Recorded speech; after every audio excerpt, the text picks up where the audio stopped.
Hello everyone. Mulit Pictures na ngasigi episode asida mayamda yamna kanaba mo oigadaba financial literacy ga mari lenana financial education gi khwaidagi fawba larik mo oiba Rich Dad Poor Dad Robert Kiyosaki ni larik adu gi matang da review tawjabani review asi tabada mifum khudimakta kharada miyoi kharada oibasu financial freedom piba ngamgani हाइबगी आशा अमजुंग वाखलोन अदुगा लोनेना अखोइना review सी पुथोकचरकपनी अदु मयाम मिकुप खरदम ओइबसु असिनबक नहांगा काइथोगा हाइबा video सिमुना ताबियंबियु अमसुंग ताबियु अदु मसिदा पीरिबा message मसिदा यावरिबा काना point सिंग असे लौसनबियु rich dad poor dad हाइबा like सी मक्तदा कोई टॉपिक शु ओरिबा अनि सिदा यावरिसे रिच डैड हाइबा पुअर डैड हाइबा यावै कुन ओइखि आदा पुअर डैड हाइबा मपाजिमक अखोगी रो ऑथर ओरिबा रॉबर्ट कियोसाकी मपाजि रिफर तौइ अदुगा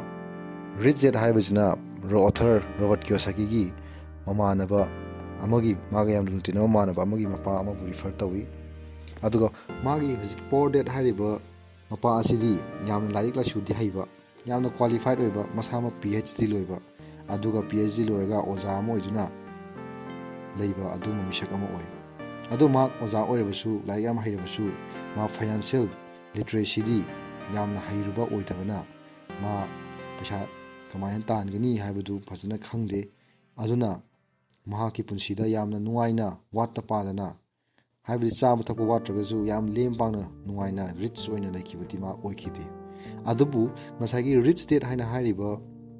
मपा असिदि लाइक यामना हाइबा ओखिदे अदुगा क्लास 8 तमक 8 फावदंग तमगा मा ड्रॉप आउट ओइरे अदुबु माजी अदु ओइ हाइबतनी मा यामना पैसा पाइबा अमसु यामना रेस्पेक्ट तौनबा अदुंबा मिसक अमा ओइबा ngamखि अदुना मा रिच मैन अमा ओइदुना यामना नुवाइना हिंखि अदु मखोइना करीदा खेनरिबनो अमना फाइनेंशियल एजुकेशन लई अमना फाइनेंशियल एजुकेशन लईति अन हाइरिबा अखोइना मियोइबा खुदिमक्तजु नसिगी लैमिनरिबा इसिनाउ खुदिमक्तजु अमना पैसा पाइ अमना पाइद्रिबसे अखोइना फाइनेंशियल एजुकेशन जे वाटपदगी अदा फाइनेंशियल एजुकेशन जे कोइना कमाइना तौगनी हाइबदो अखोइ मखादा पॉइंट अहुंखक अखोइना लाइक असिदगी लखोचरगा मयामना संदोकना ताकसगे मयामना सिमुना ताबियु अहानबदा अखोइना पॉइंट नंबर 1 अखोइना हाइ वखलोन खेनगिबा माइंडसेट डिफरेंसेस लैबना अखोइगी पैसा पाइबा अमसुंग पाइदबसिगी मरुइबा मरम मोय मसागी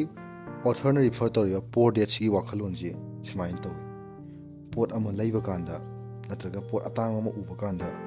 मदु लैबा ngमोय हाइना खल्ले अतांग पोचिंगसे if something expensive he feels he can't buy it मा लैबा ngमरो अदुगा महक कनत्तबा ngसागी रिच डैड तुना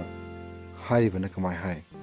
पोट अतांगम उरे फजबा मोरे माना पामम लैरे अदु कमायना लैगनी कमायना लैबा ngमनबा मा कई तौगनी हाबजि वखलोन खले अदु मयामगी पुन अदुम रियल लाइफ जु जिंगबियो अखोइन थबक अमा टावर ngमरोयना खनतागदी अखोइ ngमनबा कछु ट्राई तौरो अदुबु ngमनी हाइना खनबा तागदी अखोइ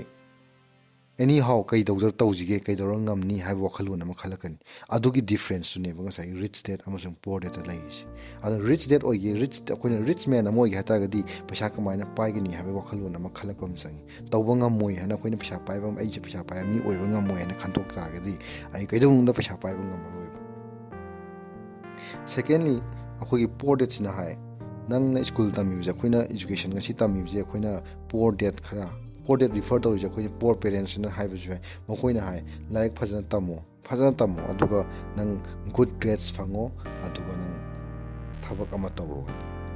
येंगो खेनरिबजे थबक अमा तौरगा अखोइ कायदा पैसा पाइबा ngमगदिनो जस्ट इमेजिन अखोइना थबक अमा तौरे अदु तोलोब खरा फंगनी अदु फंगिबा तोलोबजना अखोइ इमुंग चलाइबा होनबदा अखोइ याम का हेना अखोइदा सेविंग लैबा ngमदे अदबु रिच डैड नदि हाइ लाइक तमिजे अखोइना थबक तौनबगी तौरो नते लाइक फजना तमो अदुगा नंगना ऑर्गेनाइजेशन अमा रन तौबा ngमगदबनी अदु ओइबा तागदी नंग लेम पांगना हिंगबा ngमगनी वात्ता पादना अदुगा हेंदोकनाजु नुंगाय फना ꯂꯩꯕ ꯉꯝꯒꯅꯤ ꯄꯨꯟꯁꯤꯗꯣ ꯑꯗꯨꯅ ꯃꯤꯄꯨꯝ ꯈꯨꯗꯤꯡꯃꯛ ꯑꯩꯈꯣꯏꯅ ꯊꯕꯛ ꯑꯃꯈꯛ ꯇꯧꯔꯒ ꯂꯣꯏꯔꯒꯦ ꯍꯥꯏꯅ ꯋꯥꯈꯜꯂꯣꯟ ꯈꯟ ꯇꯥꯔꯒꯗꯤ ꯃꯗꯨ ꯄꯣꯔ ꯃꯦꯟꯒꯤ ꯋꯥꯈꯜꯂꯣꯟꯅꯤ ꯔꯤꯆ ꯃꯦꯟꯒꯤ ꯋꯥꯈꯜꯂꯣꯟ ꯈꯟꯒꯦ ꯍꯥꯏꯇꯥꯔꯒꯗꯤ ꯂꯥꯏꯔꯤꯛ ꯐꯖꯅ ꯇꯝꯃꯒ ꯑꯩꯅ ꯑꯅꯧꯕ ꯀꯩ ꯊꯕꯛ ꯑꯃ ꯇꯧꯁꯤꯒꯦ ꯑꯩꯅ ꯑꯣꯔꯒꯅꯥꯏꯖꯦꯁꯟ ꯑꯃ ꯀꯃꯥꯏꯅ ꯁꯦꯝꯒꯠꯁꯤꯒꯦ ꯍꯥꯏꯕꯁꯦ ꯈꯟꯕ ꯉꯝꯒꯗꯕꯅꯤ ꯃꯌꯥꯝ ꯑꯗꯨꯝ ꯎꯔꯝꯒꯅꯤ ꯉꯁꯤꯒꯤ ꯊꯕꯛ ꯇꯧꯔꯤꯕ ꯃꯤꯑꯣꯏ ꯀꯌꯥ ꯃꯔꯨꯝ ꯂꯩ ꯃꯈꯣꯏꯁꯤꯡ ꯑꯁꯤ ꯌꯥꯍꯧꯔꯦ ꯋꯦꯛ ꯑꯞ ꯇꯧꯔꯦ ꯊꯕꯛ ꯆꯠꯂꯦ ꯗꯦꯟ ꯖꯣꯕ ꯃꯥ 9 to 5 ꯆꯠꯄ ꯌꯥꯏ ꯁꯝ ꯑꯋꯥꯔꯁ ꯃꯥ ꯆꯠꯂꯅꯤ ꯍꯜꯂꯛꯑꯅꯤ ꯃꯥ ꯑꯦꯟ ꯗꯦꯟ ꯃꯥꯒꯤ ꯁꯥꯏꯀꯜꯁꯨ ꯂꯥꯏꯐ ꯁꯥꯏꯀꯜꯗꯨ ꯑꯗꯨꯃꯥꯏꯅ ꯑꯗꯨꯝ ꯆꯠꯂꯦ ꯊꯕꯛ ꯍꯜꯂꯛꯑꯦ ꯆꯠꯂꯦ ꯄꯣꯊꯥꯔꯦ ꯑꯃꯨꯛ ꯆꯠꯂꯦ ꯑꯦꯟ ꯗꯦꯟ ꯃꯥꯒꯤ ꯄꯩꯁꯥ ꯀꯥꯏꯗ ꯁꯦꯚꯤꯡ ꯇꯧꯗꯦ ꯀꯩꯁꯨ ꯃꯥꯅ ꯐꯪꯉꯤꯕ ꯇꯣꯂꯣꯞꯇꯣ ꯃꯥꯒꯤ ꯏꯃꯨꯡ ꯃꯅꯨꯡꯗ ꯁꯤꯖꯤꯟꯅꯕꯤꯕ ꯑꯃꯁꯨꯡ ꯃꯥꯒꯤ ꯇꯧꯗ ꯌꯥꯗꯕ ꯑꯩꯈꯣꯏꯒꯤ ꯏꯁꯦꯟꯁꯤꯌꯦꯜꯁ ꯈꯔꯗ ꯑꯗꯨꯝ ꯊꯥꯗꯔꯒ ꯂꯣꯏꯈꯤ ꯑꯗ ꯁꯨꯃꯥꯏꯅ ꯂꯥꯏꯐ ꯆꯠꯂꯒꯗꯤ ꯑꯩꯈꯣꯏ ꯂꯥꯏꯐꯁꯤ ꯀꯥꯏꯗ ꯅꯨꯡꯉꯥꯏꯕ ꯐꯪꯗꯣꯔꯤꯒꯦ ꯑꯩꯈꯣꯏ ꯂꯥꯏꯐꯁꯤ ꯁꯨꯃꯥꯏꯅ ꯂꯩꯌꯨ ꯍꯥꯏꯕꯗꯤ ꯅꯠꯇꯦ ꯁꯨꯃꯥꯏꯅ ꯂꯩꯅꯕꯒꯤꯗꯃꯛ ꯄꯣꯛꯂꯛꯄꯁꯨ ꯅꯠꯇꯦ ꯑꯩꯈꯣꯏꯅ ꯑꯦꯛꯁꯄ꯭ꯂꯣꯔ ꯇꯧꯕ ꯃꯥꯂꯦꯝꯗ ꯊꯣꯛꯏꯕ ꯊꯧꯗꯣꯛ ꯋꯥꯊꯣꯛ ꯈꯨꯗꯤꯡꯃꯛ ꯃꯥꯂꯦꯝꯗ ꯐꯖꯕ ꯂꯩꯕ ꯄꯨꯝꯅꯃꯛ ꯑꯩꯈꯣꯏꯒꯤ ꯌꯦꯡꯕꯁꯦ ꯑꯩꯈꯣꯏꯒꯤ ꯍꯛꯅꯦꯕ ꯁꯤ ꯍꯛ ꯐꯪꯉꯦꯗ ꯅꯪ ꯊꯕꯛ ꯑꯃ ꯇꯧꯔꯒ ꯑꯗꯨ ꯄꯦꯟꯊꯣꯛꯑꯒꯗꯤ ꯅꯪ ꯑꯗꯨꯅ ꯑꯣꯏꯕ ꯌꯥꯔꯣꯏ ꯊꯕꯛ ꯑꯃꯈꯛ ꯇꯧꯔꯒ ꯅꯪꯅ ꯄꯨꯟꯁꯤꯗꯣ ꯅꯨꯡꯉꯥꯏꯅ ꯍꯤꯡꯅꯤ ꯍꯥꯏꯕꯗꯨꯗꯤ ꯅꯦꯚꯔ ꯉꯁꯤꯐꯥꯎꯗ ꯎꯕ ꯐꯪꯗ꯭ꯔꯤ ꯑꯗꯨ ꯇꯥꯔꯗꯤ ꯑꯩꯈꯣꯏ ꯀꯃꯥꯏꯅ ꯀꯩꯗꯧꯔꯒ ꯄꯩꯁా ꯄꯥꯏꯒꯅꯤ ꯍꯥꯏꯕꯁꯦ ꯑꯩꯈꯣꯏꯅ ꯀꯃꯥꯏꯅ ꯈꯪꯒꯦ ꯍꯥꯏ ꯇꯥꯔꯒꯗꯤ ꯑꯩꯈꯣꯏ ꯐꯥꯏꯅꯥꯟꯁꯤꯌꯦꯜ ꯂꯤꯇꯔꯦꯁꯤ ꯂꯩꯕ ꯇꯥꯏ ꯐꯥꯏꯅꯥꯟꯁꯤꯌꯦꯜ ꯂꯤꯇꯔꯦꯁꯤ ꯂꯩꯇ꯭ꯔꯒꯗꯤ ꯑꯩꯈꯣꯏ ꯀꯩꯗꯧꯅꯨꯡꯗ ꯄꯩꯁా ꯄꯥꯏꯕ ꯃꯤ ꯑꯣꯏꯕ ꯉꯝꯃꯣꯏ ꯑꯗꯨꯒ ꯄꯩꯁా ꯄꯥꯏꯕ ꯍꯥꯏꯕꯁꯤ ꯑꯩꯈꯣꯏꯅ ꯑꯦꯕ꯭ꯔꯤ ꯊꯕꯛ ꯑꯃ ꯇꯧꯕꯗ ꯔꯨꯜꯁ ꯑꯦꯟ ꯔꯤꯒꯨꯂꯦꯁꯟꯁ ꯐꯣꯂꯣ ꯇꯧꯕ ꯑꯗꯨꯃꯥꯏꯅ ꯐꯣꯂꯣ ꯇꯧꯍꯟꯕ ꯑꯗꯨꯃꯥꯏꯅ ꯑꯩꯈꯣꯏꯅ ꯄꯩꯁా ꯄꯥꯏꯒꯦ ꯍꯥꯏꯕꯗꯨꯁꯨ ꯑꯩꯈꯣই ꯐꯥꯏꯅꯥꯟꯁꯤꯌꯦꯜ ꯂꯤꯇꯔꯦꯁꯤꯒ ꯃꯔꯤ ꯂꯩꯅꯅ ꯑꯩꯈꯣꯏ ꯏꯖꯨꯀꯦꯠ ꯇꯧꯕ ꯇꯥꯏ ꯑꯩꯈꯣꯏꯗ ꯈꯪꯖꯤꯟꯕ ꯇꯥꯏ ꯃꯌꯥꯝ ꯑꯃ ꯍꯩꯕ ꯇꯥꯏ ꯑꯗꯣ ꯑꯩꯈꯣꯏꯅ ꯈꯪꯕ ꯍꯥꯏꯕꯁꯤ ꯑꯩꯈꯣꯏꯅ ꯀꯗꯥꯏꯗꯒꯤ ꯈꯪꯒꯅꯤ ꯀꯅꯥꯗꯒꯤ ꯈꯪꯒꯅꯤ ꯀꯃꯥꯏꯅ ꯈꯪꯒꯅꯤ ꯍꯥꯏꯕꯗꯨꯅꯤ ꯉꯁꯤꯒꯤ ꯔꯣꯕꯔꯠ ꯀꯤꯌꯣꯁꯥꯀꯤꯅ ꯃꯁꯤꯒꯤ ꯔꯤꯆ ꯗꯦꯠ ꯄꯨꯑꯔ ꯗꯦꯠꯇ ꯇꯥꯛꯄꯤꯔꯤꯕꯁꯤ ꯃꯥꯅ ꯍꯥꯏ ꯑꯩꯈꯣꯏꯅ ꯃꯤ ꯑꯃꯗ ꯌꯦꯡꯁꯦ ꯑꯦꯁꯦꯠꯁ ꯂꯩꯕ ꯑꯃꯒ ꯂꯥꯏꯕꯤꯂꯤꯇꯤꯁ ꯂꯩꯕ ꯄꯣꯠ ꯍꯥꯏꯕ ꯑꯃꯒ ꯑꯦꯁꯦꯠꯁ ꯍꯥꯏꯕꯅ ꯀꯩꯅꯣ ꯂꯥꯏꯕꯤꯂꯤꯇꯤꯁ ꯀꯩꯅꯣ ꯑꯗꯨ ꯃꯇꯥꯡꯁꯦ ꯑꯩ ꯄꯨꯁꯟꯖꯔꯛꯑꯒꯦ rule number 2 spend money on assets not on liabilities ꯑꯩꯈꯣꯏꯅ ꯄꯩꯁꯥ ꯑꯩꯈꯣꯏꯅ ꯇꯥꯜꯂꯤꯕ ꯄꯩꯁꯥ ꯈꯔꯗꯣ ꯑꯦꯁꯦꯠꯁꯇ ꯊꯥꯗꯔꯣ ꯂꯥꯏꯕꯤꯂꯤꯇꯤꯁꯇ ꯍꯦꯟꯅ ꯊꯥꯗꯕꯤꯒꯅꯨ ꯑꯦꯁꯦꯠ ꯍꯥꯏꯕꯗꯨꯅ ꯀꯩꯅꯣ ꯑꯦꯁꯦꯠ ꯍꯥꯏꯇꯥꯔꯒꯗꯤ ꯑꯩꯈꯣꯏꯅ ꯑꯩꯈꯣꯏꯒꯤ ꯄꯨꯟꯁꯤꯗꯒꯤ ꯑꯩꯈꯣꯏꯒꯤ ꯂꯥꯏꯐꯇ ꯑꯩꯈꯣꯏꯗ ꯑꯩꯈꯣꯏꯅ ꯄꯩꯁꯥꯈꯔ ꯊꯥꯗꯔꯤꯕ ꯄꯩꯁꯥꯗꯨꯅ ꯑꯩꯈꯣꯏꯗ ꯏꯟꯀꯝ ꯈꯔ ꯄꯤꯔꯛꯄ ꯉꯝꯕ ꯑꯗꯨꯒꯨꯝꯕ ꯄꯣꯠꯁꯤꯡꯗꯨꯕꯨ ꯑꯩꯈꯣꯏꯅ ꯑꯦꯁꯦꯠꯁ ꯍꯥꯏꯅ ꯀꯧꯏ ꯑꯦꯛꯖꯥꯝꯄꯜ ꯑꯣꯏꯅ ꯍꯥꯏꯔꯕꯗ ꯑꯩꯈꯣꯏꯅ ꯁꯅꯥ ꯂꯦꯞꯁꯤꯟꯕ ꯑꯗꯩ ꯂꯝ ꯂꯩꯁꯤꯟꯕ ꯃꯈꯣꯏꯁꯤꯡ ꯑꯁꯤ ꯄꯩꯁꯥ ꯀꯩꯁꯨ ꯍꯟꯊꯔꯛꯑꯔꯣꯏ never not sometime rare case ꯍꯟꯊꯔꯛꯄ ꯅꯠꯇꯅ ꯑꯩꯈꯣই ꯑꯌꯥꯝꯕ ꯃꯇꯝꯗ ꯏꯟꯀꯝ ꯑꯣꯏꯅ ꯄꯤ ꯑꯗꯨꯅ ꯑꯩꯈꯣꯏꯅ ꯁꯅꯥ ꯂꯦꯞꯁꯤꯟꯕꯕꯨ ꯑꯣꯏꯔꯣ ꯑꯗꯒꯤ ꯂꯝ ꯂꯩꯁꯤꯟꯕꯕꯨ ꯑꯣꯏꯔꯣ ꯃꯇꯝ ꯈꯔ ꯑꯩꯈꯣꯏꯅ ꯑꯗꯨꯝ ꯄꯩꯁꯥꯁꯦ ꯑꯗꯨꯝ ꯏꯟꯀ꯭ꯔꯤꯖ ꯇꯧꯕ ꯉꯝꯃꯦꯕ ꯑꯗꯨꯕꯨ ꯂꯥꯏꯕꯤꯂꯤꯇꯤꯁ ꯍꯥꯏꯇꯥꯔꯒꯗꯤ ꯑꯩꯈꯣꯏꯗꯒꯤ ꯄꯩꯁꯥ ꯍꯦꯟꯅ ꯁꯨꯝ ꯆꯠꯍꯟꯈꯤꯕ ꯑꯦꯛꯖꯥꯝꯄꯜ ꯅꯪꯅ ꯀꯥꯔ ꯑꯇꯥꯡꯕ ꯑꯃ ꯇꯣꯡꯉꯦ ꯑꯗꯒꯤ ꯐꯣꯟ ꯑꯇꯥꯡꯕ ꯑꯃ ꯂꯩꯔꯦ ꯁꯅꯥ ꯕꯟꯗꯣꯞ ꯊꯝꯃꯨꯔꯦ ꯍꯥꯏꯔꯤꯕꯁꯤꯡ ꯅꯪ ꯄꯩꯁꯥ ꯉꯥꯏꯍꯥꯛꯀꯤꯗꯤ ꯅꯪꯉꯣꯟꯗꯒꯤ ꯍꯦꯟꯗꯣꯛꯅ ꯁꯤꯖꯤꯟꯅꯈꯤꯕ ꯉꯥꯛꯇꯅꯦꯕ ꯑꯗꯨꯅ ꯑꯩꯈꯣꯏꯅ ꯔꯣꯕꯔꯠ ꯀꯤꯌꯣꯁꯥꯀꯤꯅ ꯃꯁꯤꯗ ꯁꯦꯡꯅ ꯍꯥꯏꯔꯤ ꯃꯦꯛꯁꯤꯃꯝ ꯑꯦꯁꯦꯠꯁ ꯂꯩꯅꯕ ꯍꯣꯠꯅꯕꯤꯌꯨ ꯑꯗꯨꯒ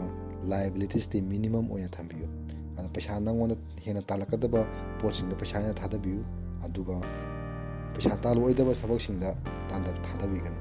ꯑꯗꯨꯅ ꯃꯥꯅ ꯁꯤꯗꯩꯗ ꯍꯥꯏꯔꯤꯁꯦ ꯑꯩꯈꯣꯏ ꯑꯇꯥꯡꯕ ꯀꯥꯔ ꯁꯨꯡꯇꯣꯡ ꯇꯣꯡꯉꯔꯣꯏꯗ꯭ꯔꯥ ꯍꯥꯏꯕꯗꯤ ꯅꯠꯇꯦ ꯇꯣꯡꯒꯗꯕꯅꯤ ꯀꯔꯝꯍꯥꯏꯅ ꯑꯩꯈꯣꯏꯅ ꯂꯩꯔꯤꯕ ꯑꯩꯒꯤ ꯂꯥꯛꯏꯕ ꯏꯟꯀꯝꯗꯨꯒꯤ ꯃꯈꯥ ꯄꯣꯟꯅ ꯑꯩꯈꯣꯏ ꯆꯠꯀꯗꯕꯅꯦꯕ ꯑꯩꯅ ꯂꯨꯄꯥ 100 ꯐꯪꯉꯛꯄꯗ ꯂꯨꯄꯥ 80 ꯂꯥꯏꯕꯤꯂꯤꯇꯤꯁꯇ ꯊꯥꯗꯈ꯭ꯔꯕ ꯑꯩꯅ ꯄꯩꯁꯥꯗꯣ ꯑꯇꯣꯞꯄ ꯀꯥꯟꯅꯗꯕ ꯄꯣꯠꯇ ꯊꯥꯗꯈ꯭ꯔꯕ ꯑꯗꯨ ꯇꯥꯔꯗꯤ ꯑꯩꯉꯣꯟꯗ ꯃꯗꯨ ꯀꯥꯟꯅꯔꯤꯕ꯭ꯔꯥ ꯍꯥꯏꯕꯗꯨ ꯍꯪꯒꯗꯕꯅꯤ ꯃꯨꯀꯦꯁ ꯑꯝꯕꯥꯅꯤꯅ ꯃꯥꯒꯤ ꯍꯥꯏ ꯑꯩꯈꯣꯏ ꯋꯥꯔꯤ ꯁꯥꯟꯅꯩ ꯃꯨꯀꯦꯁ ꯑꯝꯕꯥꯅꯤꯅ ꯃꯥꯒꯤ ꯃꯆꯥꯅꯨꯄꯤ ꯂꯨꯍꯣꯡꯕꯒꯤ ꯏꯟꯚꯤꯇꯦꯁꯟ ꯄꯤꯕꯗ 3 lakhs ꯍꯦꯟꯕ ꯑꯗꯨꯒꯨꯝꯕ ꯀꯟꯇꯦꯟꯁ ꯌꯥꯎꯔꯒ ꯃꯤ ꯈꯨꯗꯤꯡꯃꯛꯇ ꯏꯟꯚꯥꯏꯇꯦꯁꯟ ꯊꯥꯏ ꯁꯅꯥ ꯌꯥꯎꯔ ꯊꯥꯏ ꯑꯗꯣ ꯃꯌꯥꯝꯅ ꯈꯜꯂꯦ ꯌꯥꯝꯅ ꯑꯦꯛꯁꯄꯦꯟꯁꯤቭ ꯑꯣꯏꯌꯦꯅ ꯑꯗꯨ ꯅꯣ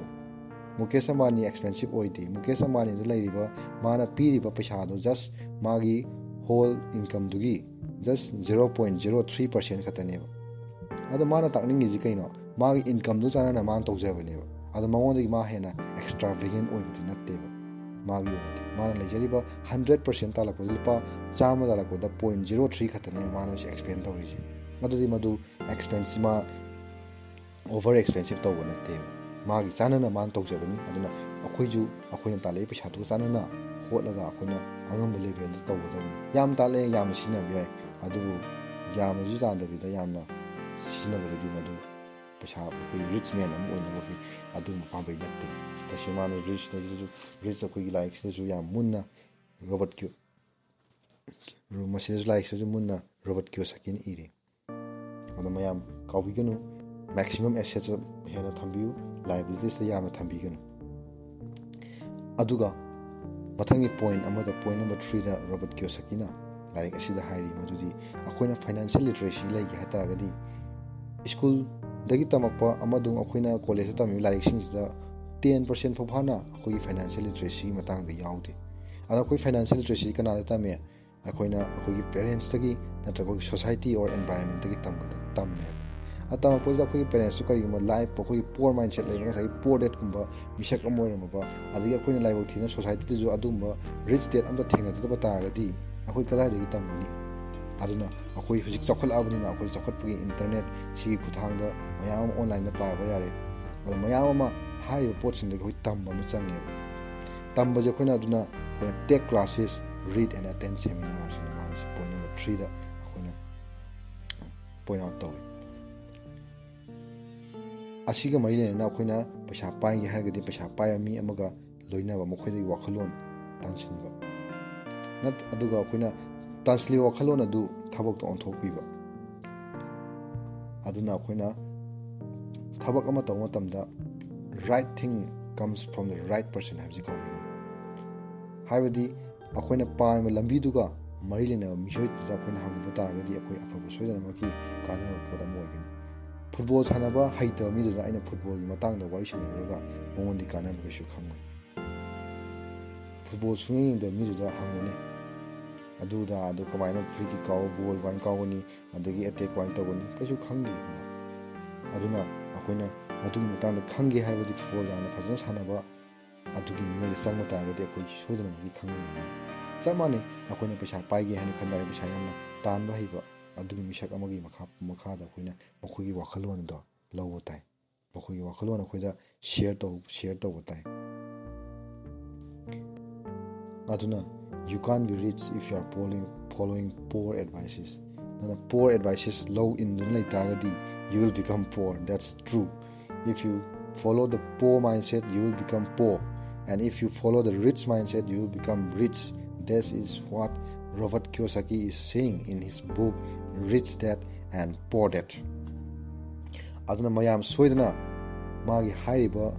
pointsing ase ningsingbiu point number 1 da amukachu khoi losilakpada highlight tawjage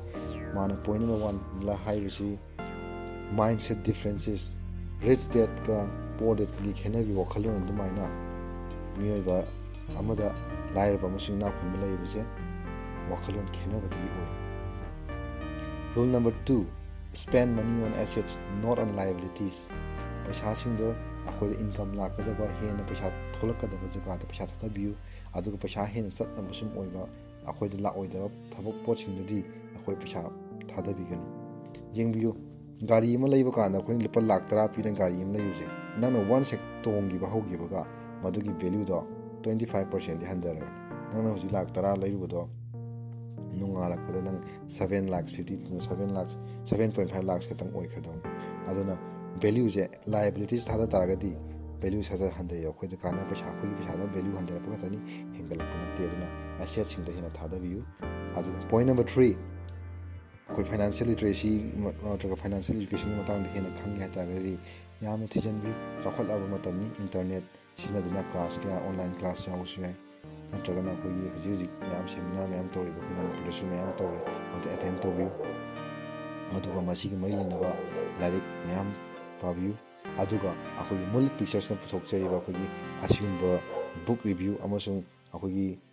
kanaba kya mayam ogedaba video mayam amasung audio mayam semjariba sibu munna tabituna adum punsida financial freedom laina nungaina hingoi biu